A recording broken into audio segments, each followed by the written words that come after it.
it's a real thing. Intro, let's go with another flow. Ain't your average entertainment show. More to entertainment than what's on the screen. Connecting dots on what you see. All right, this is part 2 of our look of the Arrowverse. If you missed anything, Darryl and I, my colleague from Hollywood News Source, we talked about, what did we talk about first? We talked about Arrow, didn't we? Yeah. And this last season, the Arrowverse, and some of the predictions we see going forward. Instead of calling the monitor, I call him the watcher, so I'm going to get trolled by everyone on social media out there. My bad. I'm getting kind of old. The memory's not that good. But we wanted to continue our conversation now, talk about our thoughts on this season of The Flash. Darryl A. joins me, Hollywood News Source, my colleague, senior editor over there. Hey, Darryl, so if they caught our last episode, we talked about Arrowverse, talked about Arrow, what we thought about the season. Now we into the episode talking about Flash. Now, Darryl, you gave them a little. You told them to do what if they got a problem with Nora West? You said, "Come at you," right? Yep, it was like, yep, come at me. Now, come straight to my Twitter. You know, I will tell you this. When she first got in the season, I wasn't a big Nora West fan, but I'm gonna tell you something. Oh no! I'll tell you this. Okay, you talk, and then I'll talk after you when you finish it. And I'll tell you this: at the end of the episode, at the end of the season, I'm in love with Nora West. You know, the way they did her character, man, Darryl, I was blown away, man. And now I see, in retrospect, of just how dynamic this story was with her, man. I'm blown away. I'm blown away, bro. Okay. Same with me. When I first saw Nora, I wasn't impressed just by her. I tell you when it all changed for me. When it all changed for me was when they finally explained why she was so mad at Iris. Yep. Once they explained that, I went, okay, I get that. Now I can understand where you're coming from. And now I can hopefully, and that helped me sort of okay, let me listen to you. Let me see what else you have to say. Because before that, she was awful. And everybody was roasting her on, I was watching like after shows. So I watched a lot of after shows for TV stuff. I was reading reviews. I was looking like on Instagram where you get all the big fan sites and the comments, and people would just tear her to pieces. But once I knew what it was, because that was the first thing. As soon as like I know, it's maybe episode 2 or 3 where you really see that she really doesn't like her mother, and I was like, there better be a good reason for you coming after your mother that hard. Yeah, there has to be a really good reason for you going that hard against your own mother for no apparent reason. And then when I saw it, I went, oh, okay, I can get it. I can see why that's the case. Yeah. So that helped me, and then I think from then on we saw just her being a lot more interesting. It sure did. Because I know your favorite character, Ralph. I know he was your fan favorite. Tell me about your Ralph moments this year, Darryl. Because I know you're not a big fan of Ralph's character. I think Ralph's a lot better now. My problem with Ralph is not how he is now. It's how he was introduced. Yeah. How he was introduced as this really nasty, just brash, rude, womanizer. It's just an awful character. It's like if he was in any other Arrowverse show, he would be a villain. He reminds me of. Do you remember? Oh God. Adrian Pazdar's character in Supergirl? Yes. He was like, that was how he acted. Just a real piece of work. And then you can even go back and you can see the articles where the writers went, yeah, maybe we pitched this guy wrong. And then they changed it up. Yeah. And so now I don't have a particular problem with Ralph. I do think they push too much of the comedy onto him so that when he isn't there to like make make a point or do something other than comedy, it doesn't always work because you're just expecting him to think. I think that's a problem. I think the problem with Flash in that it's mostly it's reasonably lighthearted, and it goes between lighthearted and very angsty dramatic stuff. You need to share the comedy around because otherwise you'll just stop taking a character seriously. Like last season, I definitely couldn't take him seriously, no matter what he did, even with all the things that happened to him. Yeah, like losing the country singer and stuff like that. You just couldn't take him seriously because one, his characterization was all over the place, and they were putting too much of the comedy on him, and he would make jokes in really inappropriate circumstances. Yeah, and you know what? I think the character's a lot better now. Yeah, and you know what really tripped me out too is like in the beginning of the season, we didn't see a lot of Joe West. There's a few episodes we didn't see him. Obviously that's outside of. It was because the actor was quite ill, so he missed a lot of time. Yeah, we're glad he seems to be doing better. Yeah, and very glad he's back. He's one of the best parts of the show for sure. Yes, he is.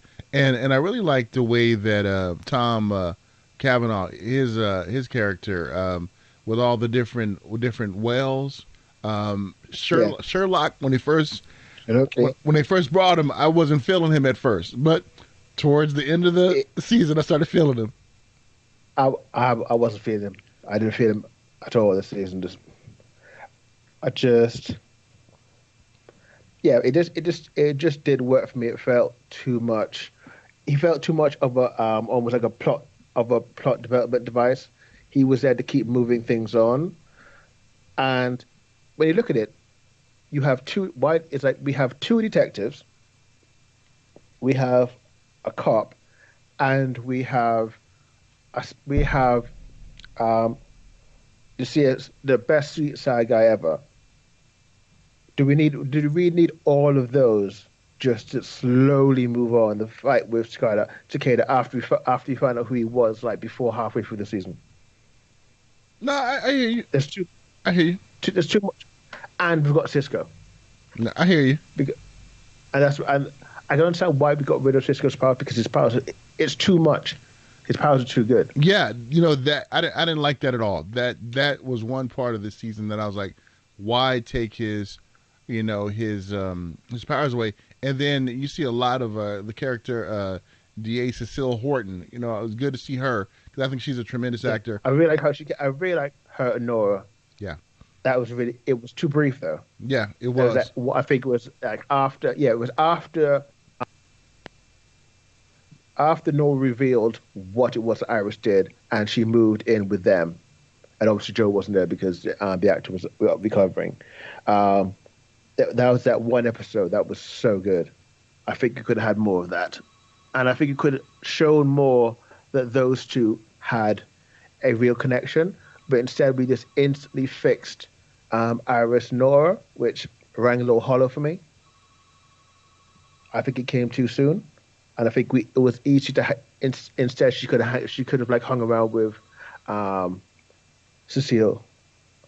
In the same way that the season before. Yeah, it was the season before that.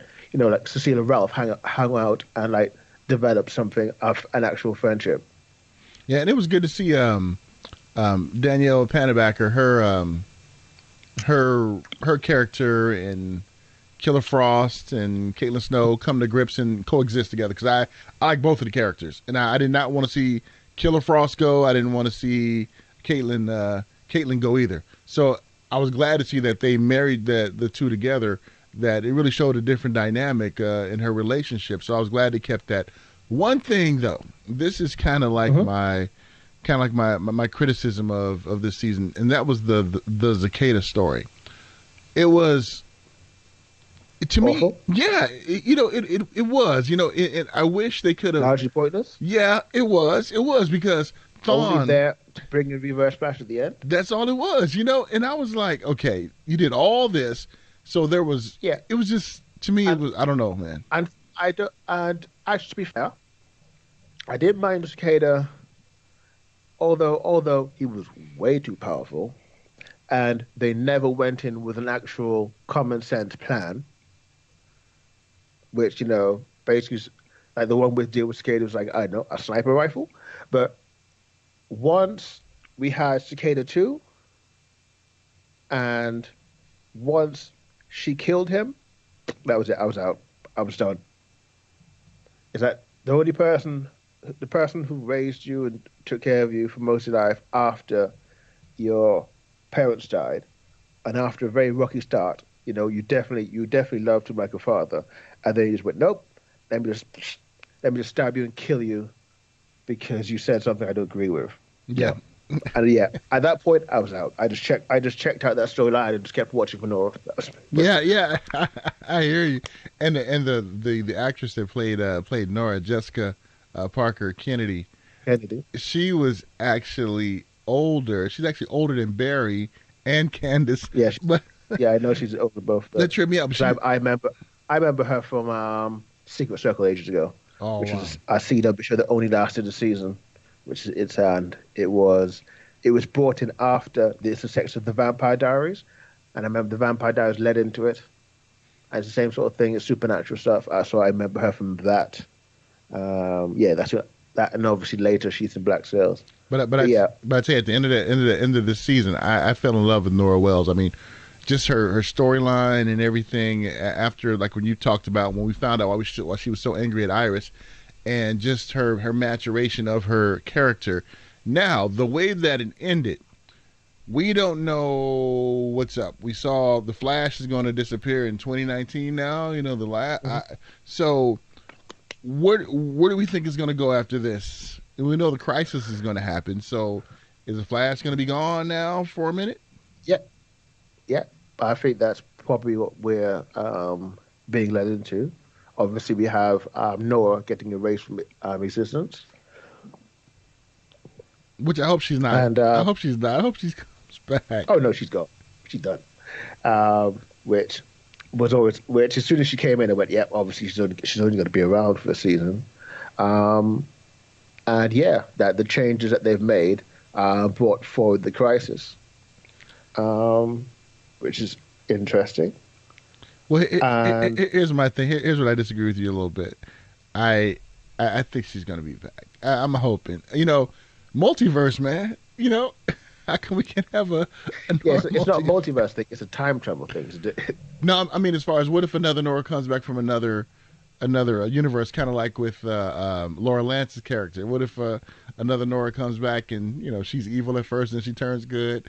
I just love her now, man. We got to have her back. That's all I'm saying.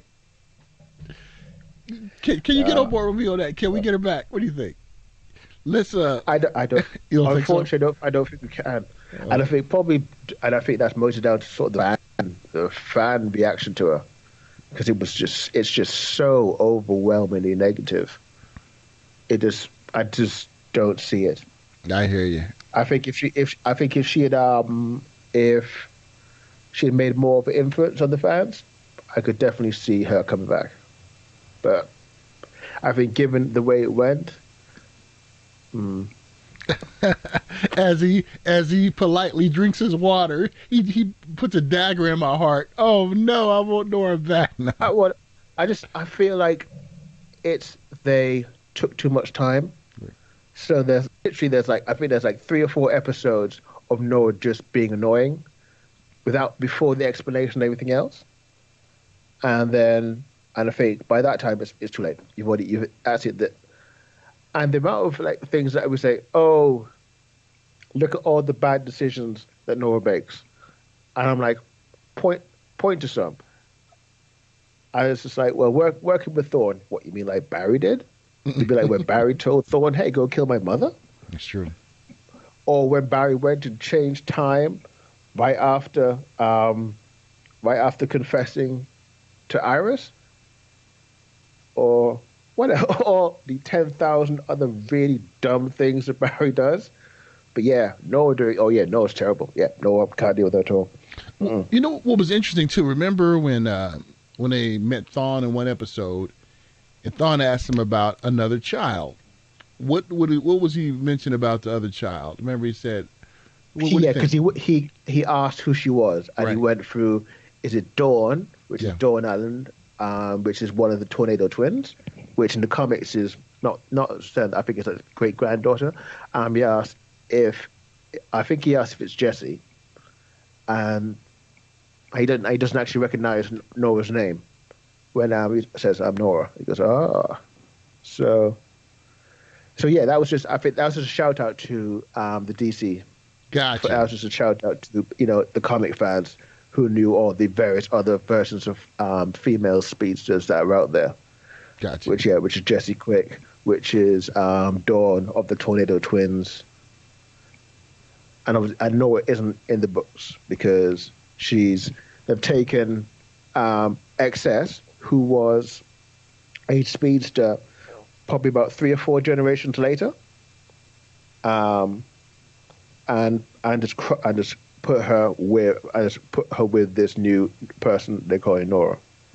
All right. See, that's why we need to have your insight, because you know all the ins and outs of the comic books and everything. If you remember when I think Nora and Barry go into the time thing, Thorne's time lab, and Gideon introduces Nora, and she says, 5th member of the and what they were going to say is Legion of Superheroes, because that's how far ahead in time she is. Which is similar to the Legion of Superheroes that Brainy is from. Definitely, that's a good segue. So it's like that. That's a good segue to Darryl and I's next segment as we talk about the Arrowverse, and it's an interesting thing too.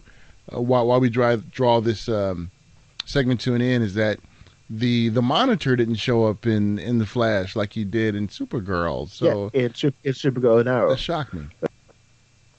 But then I think I could definitely see Thorne working with the Monitor. Interesting. He's on that level. Because as you say, he's the only person who can manipulate the timeline. So does that mean that Thawne and Thawne and Oliver are going to be working together in that crisis? Could be. It could be. And Lex Luthor too, right? And Lex Luthor.